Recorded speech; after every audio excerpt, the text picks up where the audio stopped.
You're listening to Civic Media. You can tune into any of our live shows on any radio station across the state with the Civic Media app. Find us in your phone's app store and listen anytime, anywhere. This is your WXCO Daily News Roundup for Bull Falls Radio, 98.9 FM and 1230 AM in Wausau.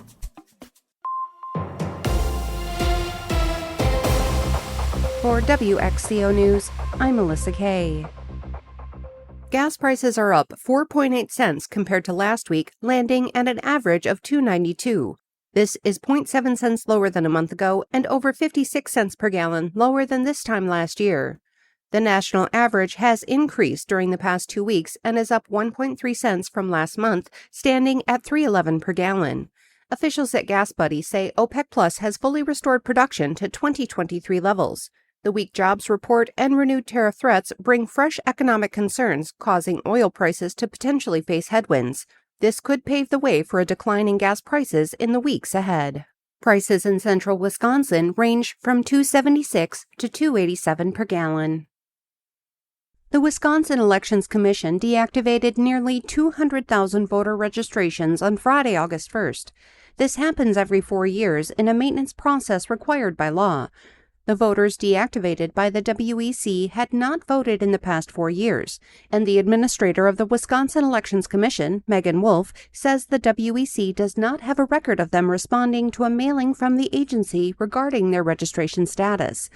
Every 2 years, the commission is required by state law to conduct voter record maintenance. Wolf said the required review helps ensure the integrity of the statewide voter database. Individuals whose voter registration status is deactivated can no longer vote using that voter record and must re-register to vote at their current address. Of the more than 202,000 postcards the Commission mailed in June notifying inactive voters a notice of suspension, 9,501 did respond. Voters with no record of responding or whose postcard was returned as undeliverable by the post office were deactivated. Air quality alert is still in effect. Meteorologist Brittany Merlot explains. A high-pressure system is to blame for dragging in Canada's wildfire smoke. Now, the system was parked north, and as it slid directly over the Midwest, it took the smoke with it.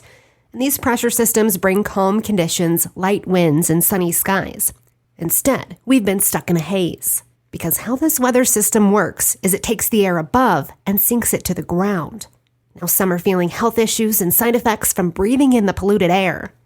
Looking back at 2023, we had 2-day hits of air quality alerts. It never lasted any longer. For example, June 27th to 29th, the alert was in effect for 2 consecutive days. Then again on July 14th through the 16th. Now this stretch we're in now, it's like the 7th inning of a non-scoring baseball game where it drags. As of August 5th, it's been an entire week. 7 days straight.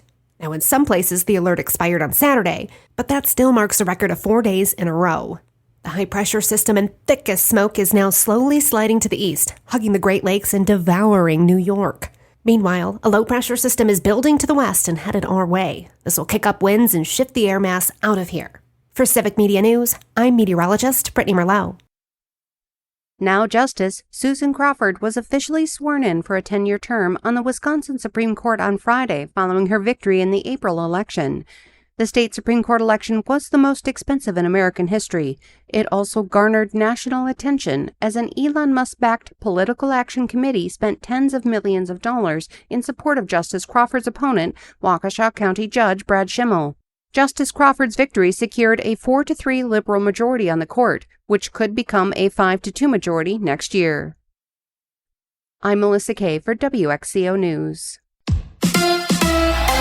Brewer baseball tonight. Hi, I'm Mike Clemens with sports, where the Brewers take on the Braves for Game 3 of their series in Atlanta. The Brewers with a 7-2 victory last night, their 5th win in a row. Pat Murphy. You really have to be disciplined right now. More than ever before, we got to be disciplined.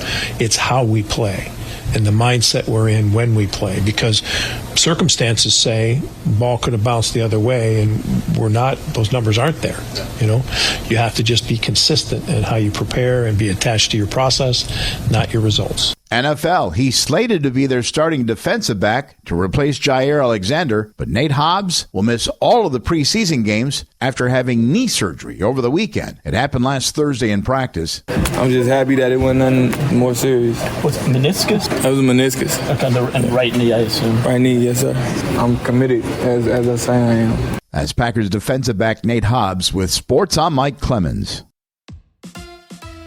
On your entertainment beat, I'm Pete Schwaba. Sci-fi fans, in particular those who are fans of the show Invasion, will be happy to know that Apple TV just dropped a trailer for Season 3. The show follows 5 people who deal with an alien invasion from around the world. According to Deadline, Season 3 drops Friday, August 22nd on Apple TV, with new episodes dropping Friday nights through October 24th. Sylvester Stallone has made a few great movies, but a lot of stories that have come out about him over the years are not so flattering. Years ago, Pamela Anderson alleged that Rambo offered her a Porsche and/or a condo to be his number one girl. He supposedly did not deny there were other numbered girls and said, "You're in Hollywood now, honey."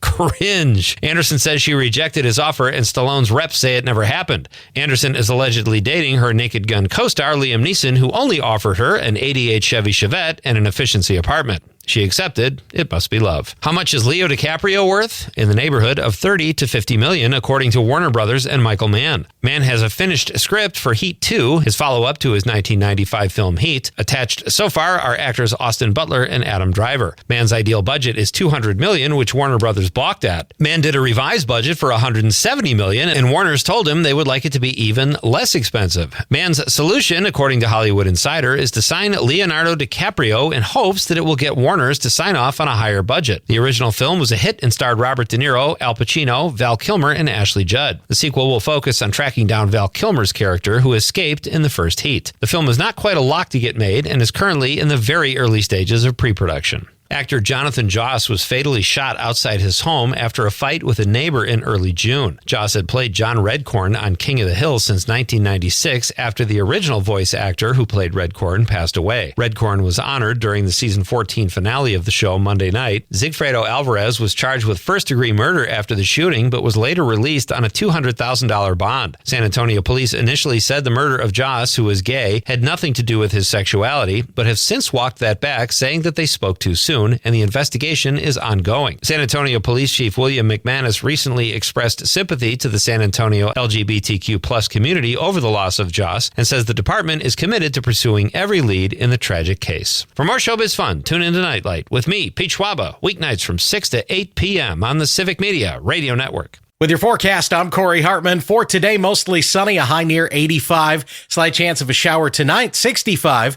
Some showers and storms on your Thursday with highs in the mid-80s. Sunny and hotter for Friday, low 90s. For Saturday, showers and storms, 92. Right now, it's 61 degrees. That's your WXCO Daily News Roundup from Civic Media. Subscribe to this podcast on Spotify, Apple, or wherever you find your podcasts. Find more news at bullfallsradio.com. The national news cycle never stops, but it can be hard to find news about your local community. Civic Media is dedicated to providing quality local and state news coverage across Wisconsin. With the Civic Media app, you can get notifications about local stories that matter to you and your community. Find the free Civic Media app in your phone's app store and choose notifications from the menu to tell us what kind of news you want to hear about.